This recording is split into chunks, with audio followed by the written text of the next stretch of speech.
Sorry, guys. Pretty much the video kind of cut off when I was mentioning the connection between Bjorn, the season two with season four about how Bjorn pretty much wanted to do the same thing in this season that he wanted to do season two, which he asked his stepfather at the time to allow him to do, but his stepfather was against it. But yeah, like I said before, I like how in this episode they're connecting pretty much all the things Bjorn wanted to do when he was younger, to now, because he felt as though those are the things necessary for him to find himself and become a man. So I'm happy that they're pretty much, letting Bjorn become his own man this season, and quite possibly put him on the pathway of being better than Ragnar, which is bound to happen, because like we all said before, well, at least some of us know, you know, through studying of the Viking sagas that pretty much all Ragnar's sons do become greater than him, especially his sons Ivar the Boneless and Bjorn Ironside. So yeah, I'm looking forward, to how this plays out. But yeah, so Bjorn pretty much leaves. It's obvious Ragnar and the slave are going to have something due to the little googly eyes, that they keep on giving each other throughout the episode. It was interesting with Ragnar speaking with Floki. He tried to make one last ditch attempt to have Floki just admit to the fact that you didn't kill Athelstan because he went against the gods. The gods told you. Just did it because you were fucking jealous. And that was that. Just admit to it. Just admit to it, man. That's all you have to do. Floki as stubborn as ever, just like, you know what? I did it for the gods. He still Astatul worships Christian gods, and they're the enemy.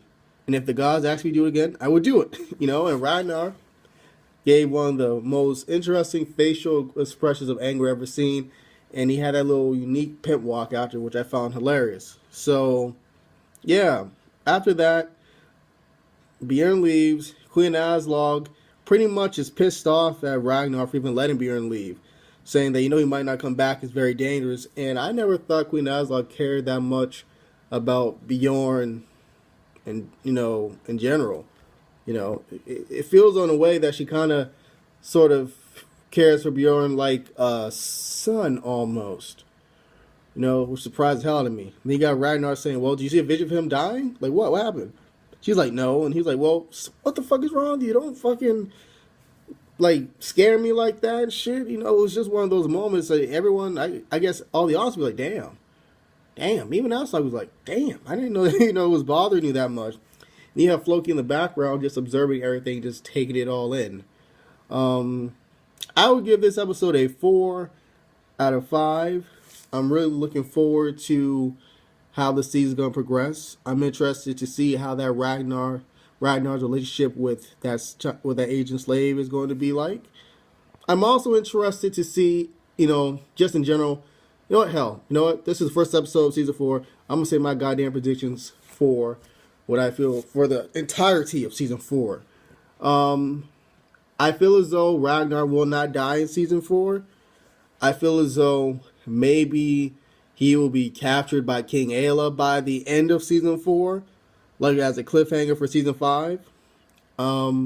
I see possibly Lagertha and Ragnar coming back together, but I just don't see how just yet. I see Bjorn becoming the king of Kattegat. I just don't know how. Once again, I don't know how it's going to be done. Maybe because news comes out that of the Viking settlement, or what happened at the Viking settlement with Egbert and Ethelwulf completely wiped it out. That's a possibility for why that's going to happen. Why maybe the people be like, well, damn, Ragnar, you knew all this time. Well, fuck you. We're just going to elect your son. All that shit. What else do I predict? Damn. What else do I predict? I predict that Queen K is going to sleep with Ethelwulf. Because it's obvious, that with Ethelwulf's wife, Judith sleeping with King Egbert, I think she's like the only major character, woman character besides Lactha and shit, that I could see Ethelwulf probably like just banging. Just in general. I can see that happening. Queen K loves sex. You know, maybe they might find some mutual distaste for Egbert. That should be interesting. Speaking of Egbert, I feel as though he might die this season. I feel as though he's going to be killed by King Ayla. Then again, I'm not. You know what? Nah. I feel as though when King Egbert's death and Ragnar's death are going to be kind of parallel to each other, much like it's been through the series about them being at least intellectually equals to one another. So I expect. So I expect and suspect, that if Egbert dies, Ragnar dies. So I guess you could say I expect them both to die early season 5. There's been news that apparently Jonathan, I can't pronounce his last name, but the guy that starred as King Henry VIII on the famous show, popular show, The Tudors, will be playing a character in season 5. I wonder who it is. Jolly G. Maybe it's Alfred? Maybe it's fucking Alfred. You know what? Matter of fact, he probably is playing Alfred. So, I expect, in terms of the next generation, I expect, all of Ragnar's children to be pretty much grown by the second half, when the second half of season 4 begins. If not the second half, they'll be totally grown by at least the 5th season, early in the 5th season.